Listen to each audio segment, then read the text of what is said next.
Good morning, cadets. Today I'll be introducing you to the beginning of your studies on dragonkind.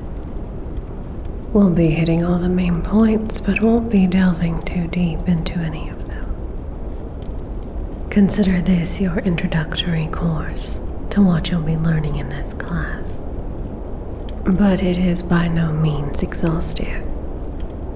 There are many facets about dragonkind and our relationships therein, many of which we don't know. But should you ever hope to bond a dragon, you will need to arm yourselves with what we do. Knowledge is both a weapon and a tool. No dragon will submit to a rider that has not respected their lineage enough to learn even the basics. There is little known about the ways of dragons, or how they govern themselves. There is a clear hierarchy among the most powerful. Deference is paid to the elders, and a dragon only answers to the eldest of their den. A dragon's lifespan is around 200 years. Their lives begin as hatchlings. When conditions are right, newborn dragons will hatch. Their hatching grounds are in the vale behind the college and is considered highly sacred to the dragons. Humans are not permitted in the vale, nor has one ever seen a hatchling. Do not attempt to be the first. You won't make it that far. You won't make it up the gauntlet, let alone to the vale. It generally takes 3 to 4 years before a dragon is fully grown, though it can take longer. 100 years is roughly considered middle age for a dragon. Dragons do not follow the rules or the laws of humans. While we are in allegiance for our common benefit, we have no authority over them. Dragons are bound by the Imperium and do not answer to humans. The Imperium is the name for their government, their leadership. During a meeting of the Imperium, dragons do not communicate with their bonded riders, because humans are not permitted to know what is said within the Imperium.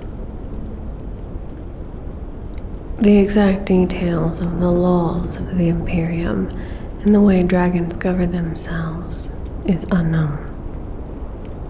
However, there are a few rules that we do know all dragons tend to hold themselves to. Number 1. Dragons only give their full names to their bonded riders. 2. Bonding a relative of a previous rider is typically forbidden, though distant relatives may be permitted. 3. It is considered a violation to share a rider's memories with dragons outside of the mating bond. 4. It is considered a cardinal rule that riders do not directly address someone else's dragon.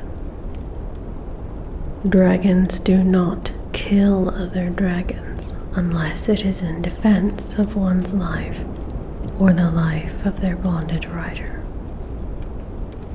Dragons are not required to share information with their rider.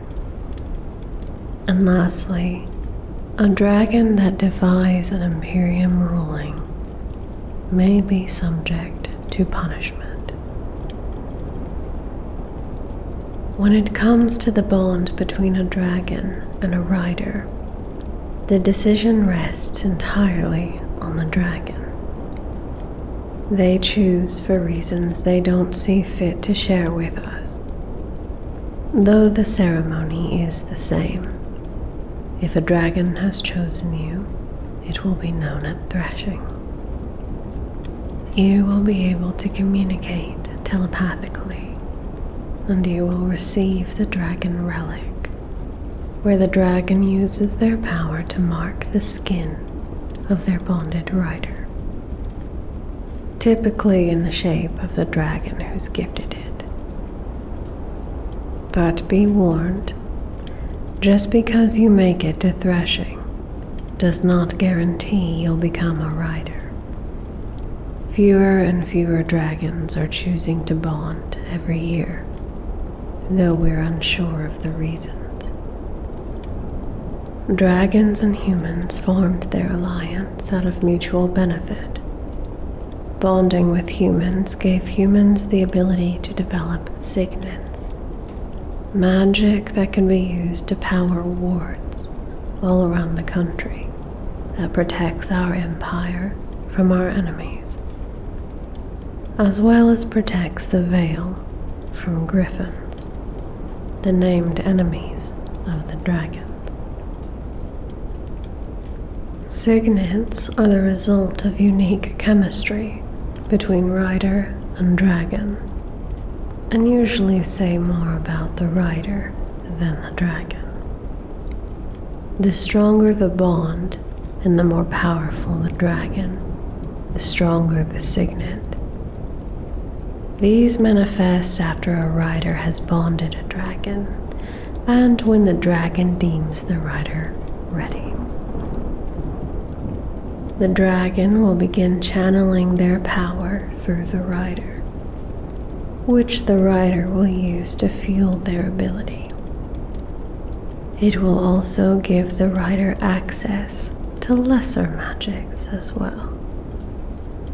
But that is not the focus of this class, so I will leave it at that for now.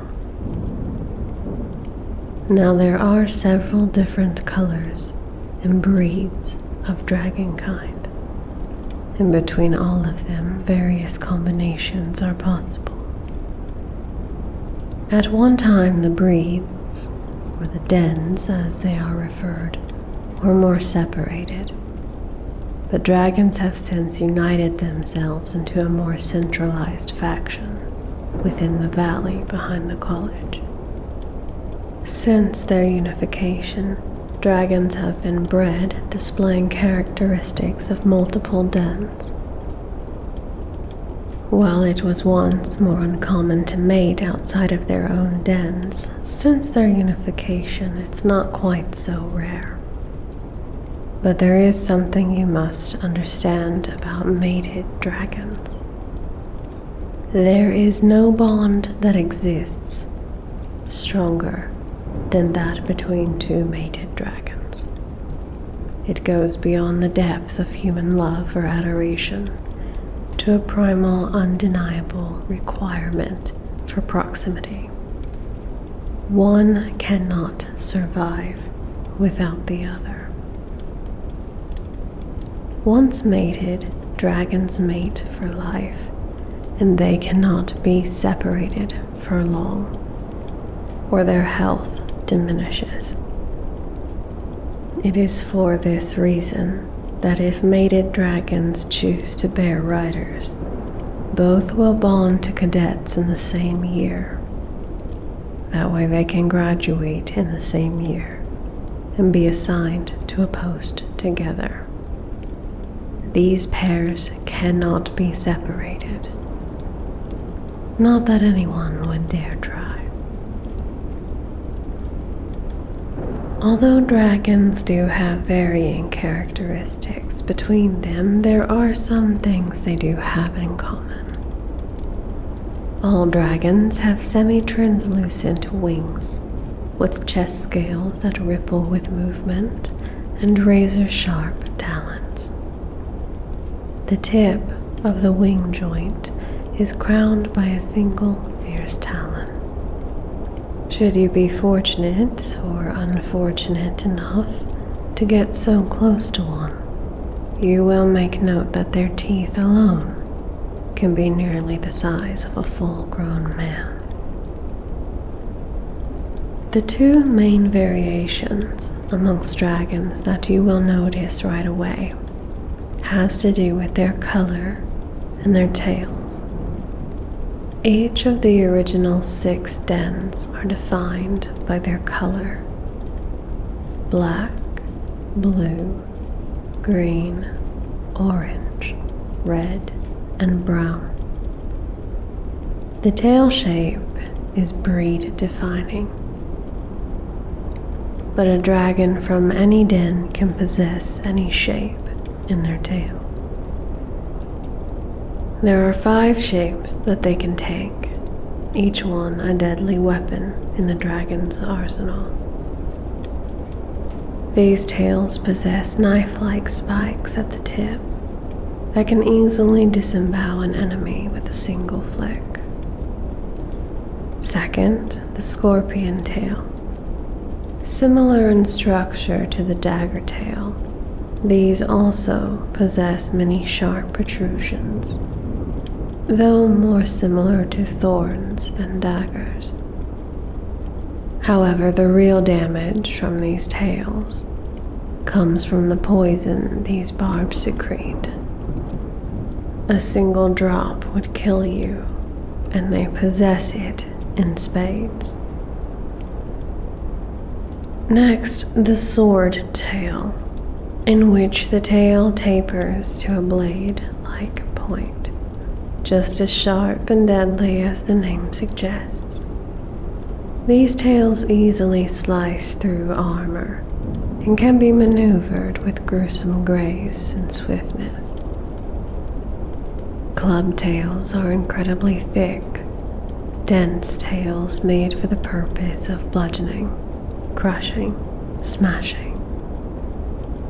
These are not only effective against people, but very useful in destroying defenses, battlements, weaponry.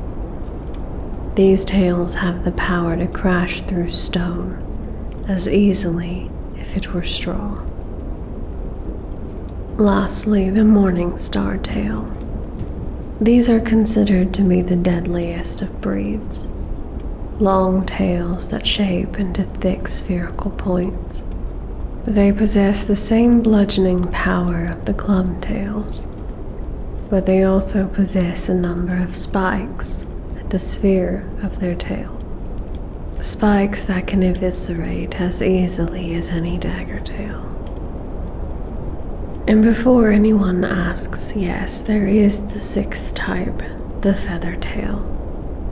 Not much is known about these dragons, but reportedly they abhor violence and are not suitable for bonding with a rider. These dragons stay in the Vale and do not make their presence known. They will not come down from the valley, so we have no need to discuss or study them. As far as anyone can tell, they prefer the isolation. From humans, at least. When it comes to the den the dragon belongs to, you can know this at a glance by their dominant color. While the personalities of dragons are as varied as humans, their color often gives you plenty of insight into their temperament and behavior. You should keep in mind the temperament of each specific breed anytime you encounter a dragon, but especially when deciding which dragons to approach and which to run from during threshing, should you make it that far. Black dragons are considered to be the rarest type of dragon. They are the smartest, the most discerning, and the most cunning. It is impossible to outsmart them. There is only one black dragon currently in service, and from what I understand, another hasn't been born since. Blue dragons are known for their formidable size, as well as for being the most ruthless. Do not approach any blue dragons. Should you see one, including during threshing, you should run the opposite direction. Blues have an intimidating reputation, one they've earned. There are a few currently in active service, and they are all typically stationed along the Espen Mountains in the east, where the fighting is most intense. To brown dragons, you should never show any trepidation. They do not abide cowardice or fear. Green dragons have a keen intellect and rational countenance that makes them the perfect siege weapons, especially in the case of the green clubtails. To approach a green, lower your eyes in supplication and await their approval. I advise you don't ever back down from a green. Should you approach one, do so with conviction. The Green Den are actually the natives of the Vale. These are their own ancestral hatching grounds, which they offered for the good of all their kind during unification. Greens also are known to have an especially stable connection with magic, likely resulting from their more reasonable defensive nature. The benefit of this trait often manifests in the signets of their riders as well. Orange dragons may come in various shades from apricot to carrot. They are known to be the most unpredictable of dragonkind, and it is always a risk to approach them. The northern Esbens were their original hatching grounds before unification. Though due to their unpredictable nature, it is said they would often choose new valleys within the same mountain range. Lastly, red dragons, quickest to temper. If you offend them, you're dead. They prefer to be approached from the left and in the front, and I advise you never look a red in the eye. Red scorpion and swordtails are especially nasty pieces of work when they get riled up. Now, that is all the information I have for you today, but you still have a great deal to learn. Should you ever hope to bond a dragon, you will need to know everything you can about them. During this year, I will be teaching you everything you need to know about dragons before your threshing comes. Should you die during threshing, it will likely be due only to your own incompetence, not my instruction. So be sure to pay attention. Class dismissed.